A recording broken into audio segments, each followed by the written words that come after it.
Scripture reading.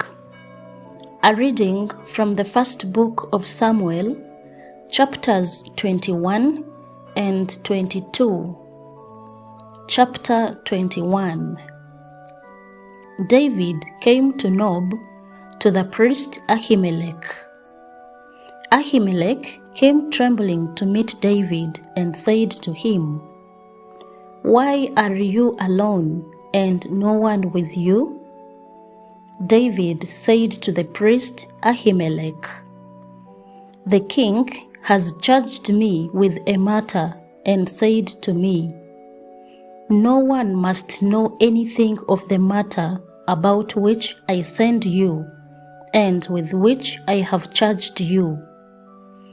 I have made an appointment with young men for such and such a place. Now then, what have you at hand?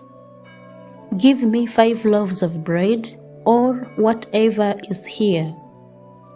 The priest answered David, "I have no ordinary bread at hand, only holy bread, provided that the young men have kept themselves from women."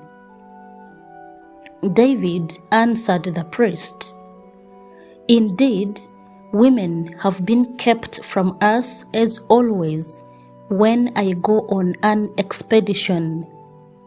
The vessels of the young men are holy, even when it is a common journey. How much more today will their vessels be holy?" So the priest gave him the holy bread, for there was no bread except the bread of the presence, which is removed from before the Lord, to be replaced by hot bread on the day it is taken away. Now, a certain man of the servants of Saul was there that day, detained before the Lord. His name was Doeg the Edomite, the chief of Saul's shepherds. David said to Ahimelech, "Is there no spear or sword here with you? I did not bring my sword or my weapons with me, because the king's business required haste." The priest said, "The sword of Goliath the Philistine, whom you killed in the valley of Elah, is here, wrapped in a cloth behind the ephod. If you will take that, take it, for there is none here except that one." David said, "There is none like it. Give it to me." David rose and fled that day from Saul. He went to King Achish of Gath. The servants of Achish said to him, "Is this not David, the king of the land? Did they not sing to one another of him in dances? Saul has killed his thousands, and David his 10,000s."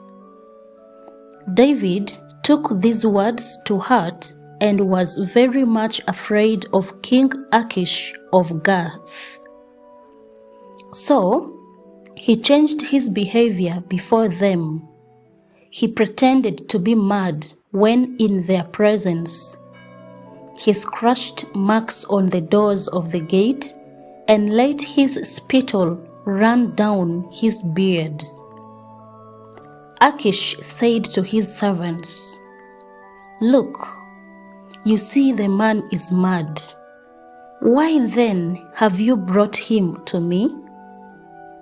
Do I lack madmen, that you have brought this fellow to play the madman in my presence?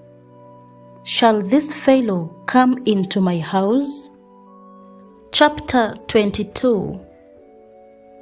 David left there and escaped to the cave of Adullam. When his brothers and all his father's house heard of it, they went down there to him. everyone who was in distress, and everyone who was in debt, and everyone who was discontented gathered to him, and he became captain over them. Those who were with him numbered about 400. David went from there to Mizpeh of Moab. He said to the king of Moab, "Please, let my father and mother come to you until I know what God will do for me." He left them with the king of Moab, and they stayed with him all the time that David was in the stronghold. Then the prophet Gad said to David, "Do not remain in the stronghold.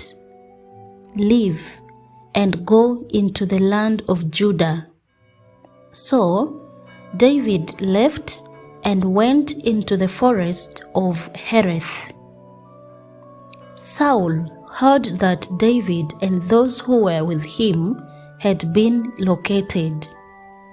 Saul was sitting at Gibeah under the tamarisk tree on the heights, with his spear in his hand, and all his servants were standing around him. Saul said to his servants who stood around him, "Hear now, you Benjaminites.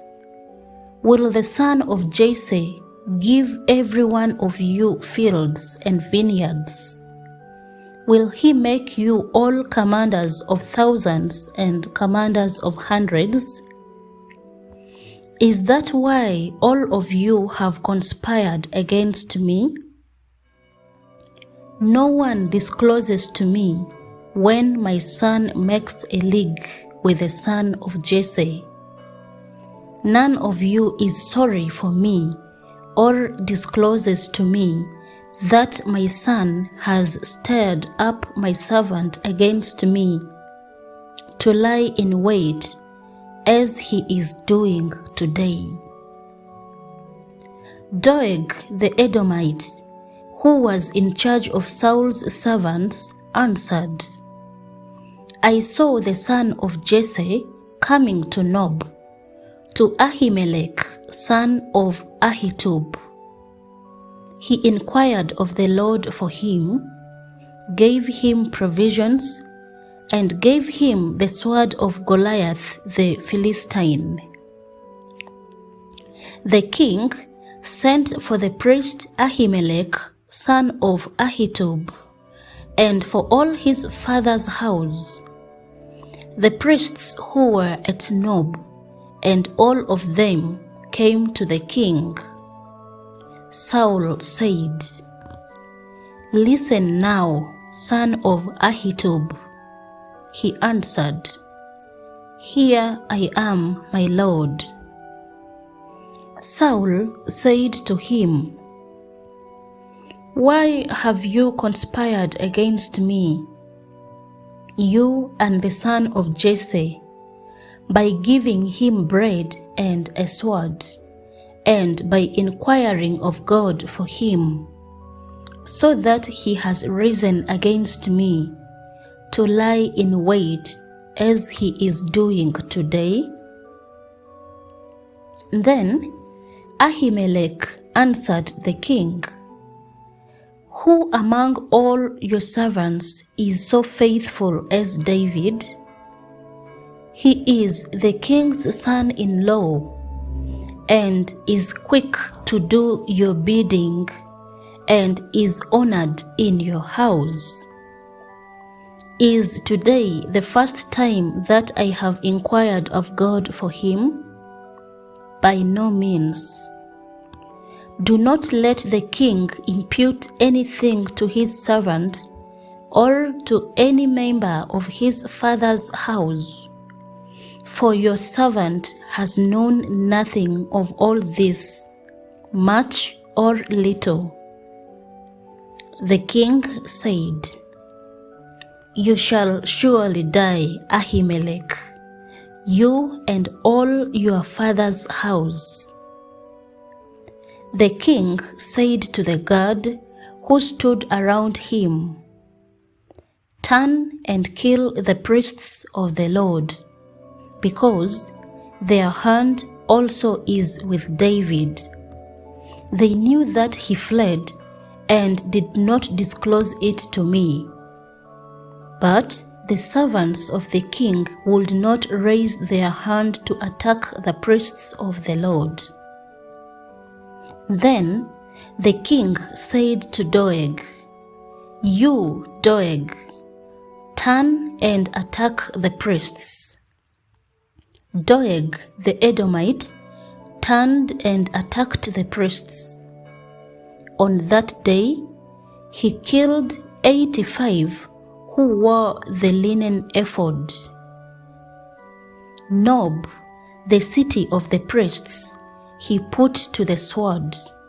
Men and women, children and infants, oxen, donkeys and sheep, he put to the sword. But one of the sons of Ahimelech, son of Ahitub, named Abiathar, escaped and fled after David. Abiathar told David that Saul had killed the priests of the Lord. David said to Abiathar, "I knew on that day, when Doeg the Edomite was there, that he would surely tell Saul, 'I am responsible for the lives of all your father's house. Stay with me and do not be afraid. For the one who seeks my life seeks your life. You will be safe with me.'" The word of the Lord. Thanks be to God.